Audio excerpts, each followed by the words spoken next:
இன்றைக்கி நான் பூரியும் உருளைக்கிழங்கு குருமாவும் பண்ணுறேன். ஸோ நாங்கள் 4 பேருக்கு பண்ணுறேன். ஸோ அதனால் இந்த மாதிரி 2-3 கப் அளவுக்கு கோதுமை மாவு எடுத்துக்கலாம். ஸோ பூரி பண்ணுறதுனால பூரி கொஞ்சம் மொறுன்னு வர்றதுக்காகவும் நல்லா கிறிஸ்பியாக இருக்கிறதுக்கு, அதே மாதிரி புஷ்ஷுன்னு வர்றதுக்காக கொஞ்சம் ரவை சேர்த்துக்கலாம். சும்மா அளவாக ரவை சேர்த்துக்கிட்டோன்னா போதும். அதனால் மொறுன்னு கடையில் வாங்குற மாதிரி இருக்கும். இதை சேர்த்துட்டு இதை நம்ம பிசைஞ்சு வச்சுக்கலாம். ஃப்ரெண்ட்ஸ், இப்போ நம்ம கொஞ்சம் கொஞ்சமாக தண்ணி விட்டு, ஏன்னா நிறையா தண்ணி விட்டோம்னா மாவு கொலன்னு ஆயிரும், பதம் கிடைக்காது. அதனால் கொஞ்சம் கொஞ்சமாக தண்ணி விட்டு மாவை இந்த பதத்துக்கு பிசைஞ்சு ஒரு 10 நிமிஷம் ஊற வச்சுக்கலாம். ஊற வச்சுட்டு அப்புறம் நம்ம உருண்டை தரட்டிக்கலாம். பூரி செய்கிறதுனால ஒரு மீடியம் சைஸ் உருளைக்கிழங்கு 5 வேக போட போகிறேன் குருமாக்கு. இதை வேக போட்டு எடுத்து உரிச்சு வச்சுக்கலாம். இப்படி எடுத்து உரிச்சு வச்சுக்கலாம். இப்போ இந்த உருளைக்கிழங்க நம்ம ஸ்மாஷை வச்சு நல்லா ஸ்மாஷ் பண்ணிக்கலாம். சின்ன சின்ன கட்டி இல்லாமல் ஸ்மாஷ் பண்ணி எடுத்துக்கலாம்.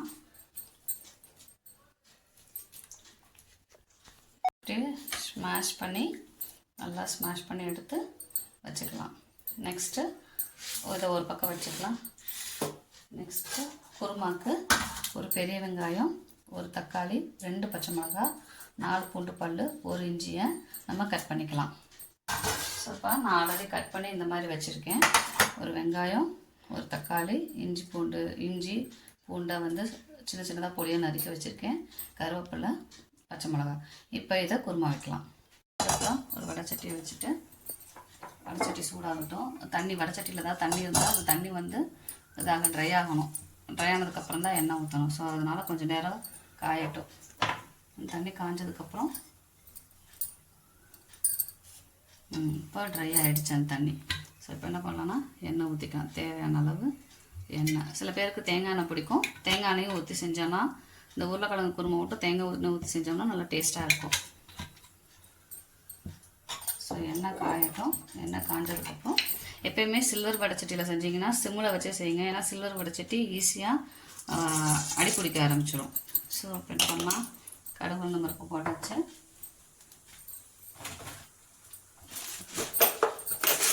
அடுத்து கடலைப்பருப்பு கொஞ்சம்,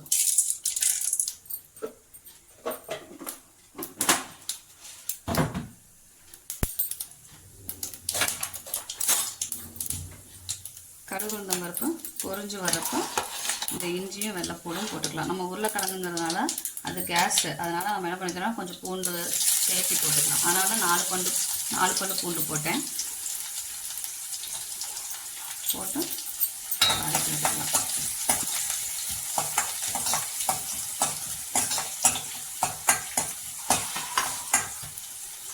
வதங்கினதும் கருவேப்பிலை, வெங்காயம், பச்சை மிளகாய் 3ஐயும் சேர்த்து வதக்கலாம்.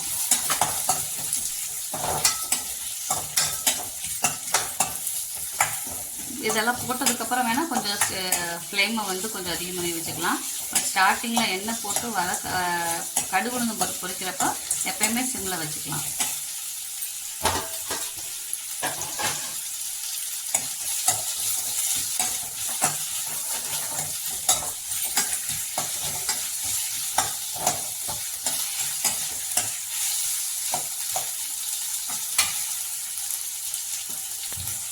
போட்டுக்கலாம். நான் ஃபஸ்ட்டு போட மறந்துட்டேன், அதனால் இப்போ ஆட் பண்ணிக்கலாம். ஆட் பண்ணி வணக்கி விட்டுக்கலாம். நம்ம தாளிக்கிறப்பே அந்த கடுகு உளுந்தம்பருப்பு தாளிச்சோம் இல்லையா, அப்போவே போடணும், மறந்துட்டேன். ஸோ அதனால் இப்போ இடையில ஆட் பண்ணிக்கலாம். ஏன்னா எப்படியும் வணங்கிடும். நம்ம ஆனியன் தானே போட்டு நம்ம வதக்கிட்டு இருக்கோம், அதனால் வதங்கிடும். ஃபஸ்ட்டு தக்காளி ஆட் பண்ணிக்கலாம்.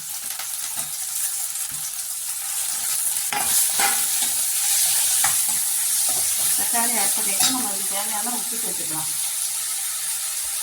உப்பு சேர்த்து வதக்கிக்கலாம்.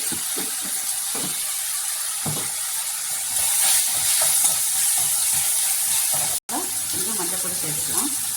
மஞ்சள் சேர்த்துக்கலாம். ஒரு வணக்கி விட்டுட்டு நம்ம ஸ்மாஷ் பண்ணி வச்சுருந்தா பொட்டேட்டோவையும் ஆட் பண்ணிக்கலாம்.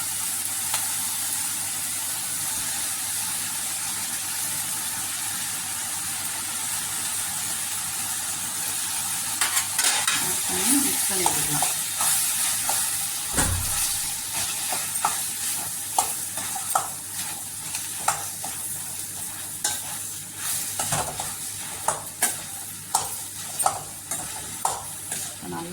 பண்ணி விட்டுட்டு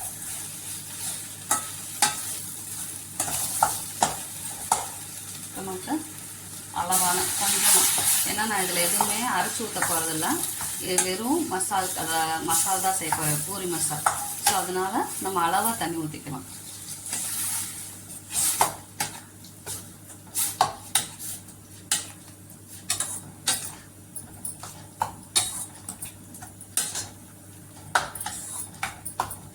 ஸோ இந்த பூரி மசால் பார்த்திங்கன்னா செம்ம டேஸ்ட்டாக இருக்கும். ஏன்னா நம்ம கடலை மாவோ தேங்காயோ அரைச்சி ஊற்றல, வெறும் உருளைக்கிழங்குல பண்ணுறது குழந்தைங்களுக்கு நல்லா பிடிக்கும், எல்லாருக்குமே விரும்பி சாப்பிடுவாங்க, நல்லா டேஸ்ட்டாக இருக்கும்.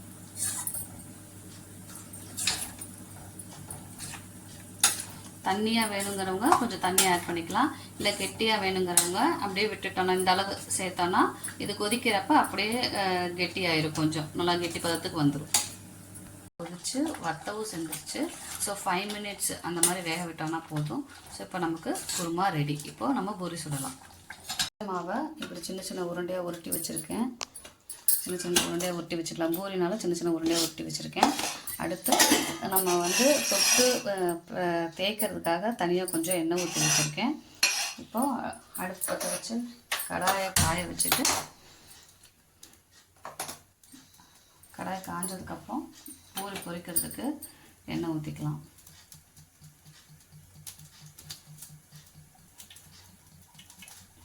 ஒரு எண்ணெய் அரைச்சட்டி இருந்துச்சுன்னா நமக்கு பொரியுறது ஈஸியாக நல்லா பொரியும். எண்ணெய் ஊற்றிட்டு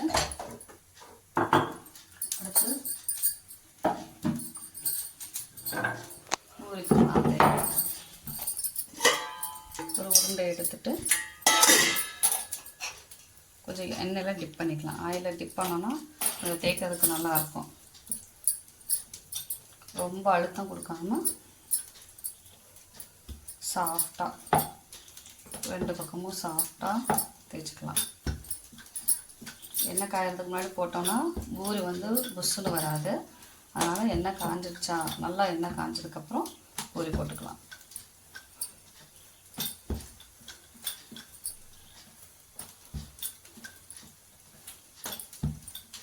போதும், இந்த அளவுக்கு தேய்ச்சா போதும். இப்போ என்ன பார்த்தீங்கன்னா எண்ணெய் காஞ்சி பபிள்ஸ் வருதா? ஸோ இந்த மாதிரி டயத்தில்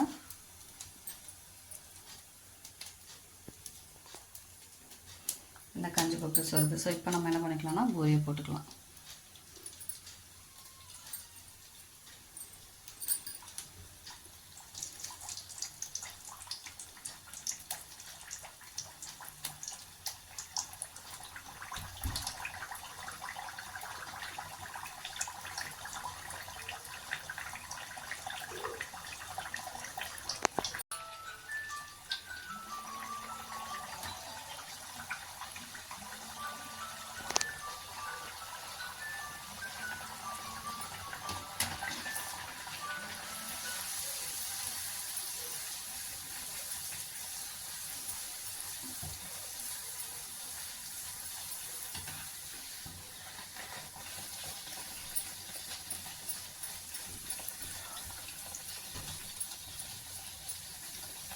புஷ்ஷுன்னு வருதா? ஸோ இப்போ 2 பரட்டி விட்டு பூரி எடுத்துக்கலாம்.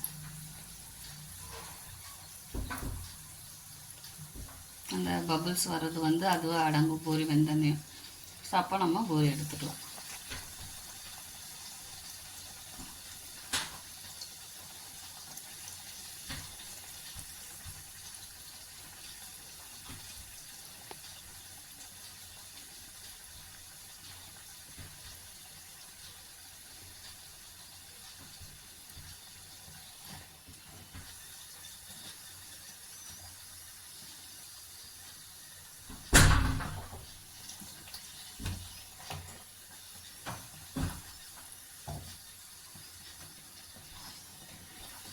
பூரி ரெடி. இப்போ நம்ம பூரி எடுத்துக்கலாம்.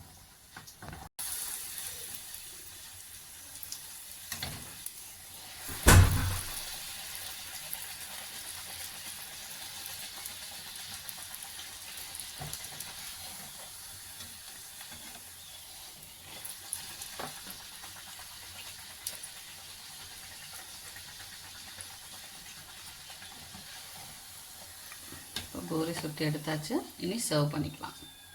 ஸோ நமக்கு சுவையான பூரியும் மசாலும் ரெடி. பூரி மசாலா ரெடி.